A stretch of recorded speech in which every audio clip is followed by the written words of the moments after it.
Les femmes de l'Union progressiste Le Renouveau de la 9e circonscription électorale célèbrent en différé la Journée internationale des droits des femmes, une célébration sous le signe de l'action des femmes en politique. En témoigne le déplacement de ces femmes militantes venues des communes de Dassazoumé, Savalou et Banté. La Journée internationale des droits de la femme n'est pas simplement une commémoration, elle est un moment de réflexion, un moment d'évaluation, mais surtout un moment d'engagement renouvelé. Elle nous rappelle le long chemin parcouru, mais aussi les défis qui restent à relever. Cette année, nous avons choisi de placer une rencontre sous le thème « Droits politiques de toutes les femmes, engagement et responsabilité face aux enjeux des élections présidentielles du 12 avril 2026. » Conscientes de leur rôle et des opportunités qui s'offrent à elles dans la campagne électorale, les femmes de l'UPR s'engagent pleinement pour la victoire de leur candidat le 12 avril prochain. Nous avons une responsabilité. Et la responsabilité pour nous aujourd'hui, c'est de nous engager, de montrer notre présence lors du scrutin. Aller massivement au vote, mobiliser les hommes et les femmes autour de nous pour une victoire large et écrasante pour notre duo. Pour qu'un regard bienveillant soit tourné vers la femme béninoise quant aux différentes réformes du président Talon qui permettent aujourd'hui à la femme socialement, politiquement, de s'affirmer et même à la jeune fille d'être en sécurité pour le renforcement de ces actions. Nous avons dit à nos femmes de l'Union progressiste Le Renouveau qui sont dans la 9e circonscription électorale que leur responsabilité est tout engagée. Le ministre honoraire Désiré Adadja a salué la contribution des femmes au renforcement de l'UPR dans la 9e circonscription électorale. Il a insisté sur l'importance de la présence des femmes dans les hautes instances de décision du Bénin.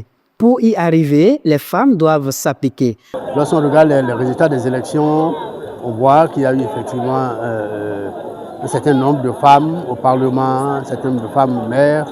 Mais j'ai voulu souligner qu'on n'était qu'à mi-chemin, que ce n'était pas suffisant, parce que 27 femmes à l'Assemblée nationale, ça fait que 25%. Sur les 109, ça fait que 25% à peu près.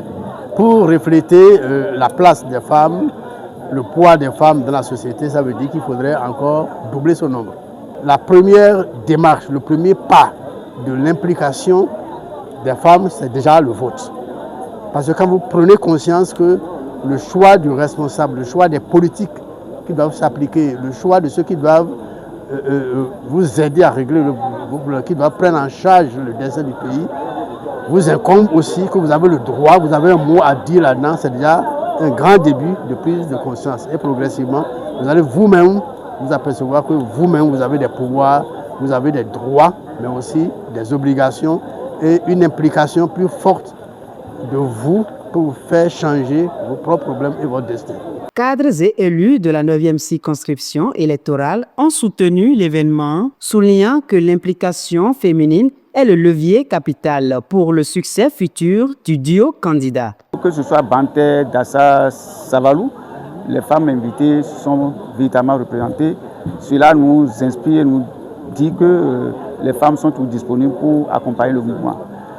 Il faut noter qu'au thème de cette séance-là, nous avons abordé plusieurs sujets et de façon particulière, on a rappelé qu'à l'Assemblée nationale, il y a une représentation des femmes grâce au vote par le Parlement du texte qui consacre cela.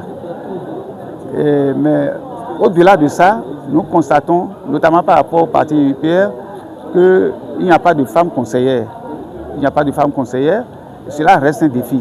Nous avons attiré l'attention dessus et demandé que les femmes s'engagent autrement, qu'elles se rendent disponibles autrement et que le parti même s'organise pour que désormais on ait effectivement des femmes conseillères. Cela est nécessaire parce qu'on connaît le rôle que la femme joue dans la société.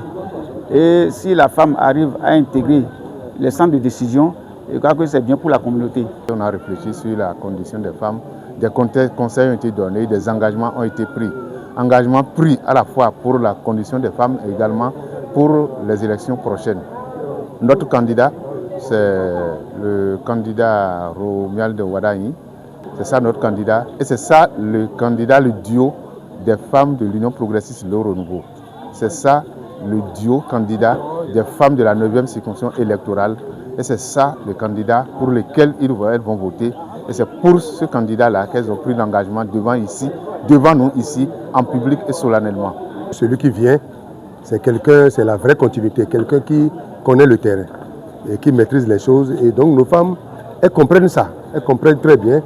Et avec les nouvelles réformes qu'il a projetées, annoncées, bon, ça fait l'unanimité. Vous-même, vous avez senti tout à l'heure. Nos mamans, nos enfants qui vont aller désormais à l'hôpital, il y a sans souci. C'est vrai, même si on n'a pas l'argent, ce n'est pas gratuit. Mais on a quand même la tête froide qu'on est soigné. Ça, c'est de nouvelles réformes salutaires et qui a vraiment créé l'adhésion de toutes les femmes. De toute façon, nous, on est là, nous les accompagnons. Aujourd'hui, nous ne pouvons pas faire sans les femmes. Et les femmes aussi sans nous. Donc c'est pour ça qu'on parle de duo. Si le président Talon a amené le duo, c'est pour cause.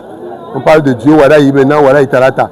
Donc nous sommes maintenant avec les femmes et les femmes sont avec nous. La bataille est lancée. Les femmes sillonneront quartiers et hameaux pour mobiliser. Leur mission d'ici le scrutin est de garantir une participation record, gage d'une victoire éclatante pour Wadaïn Talata.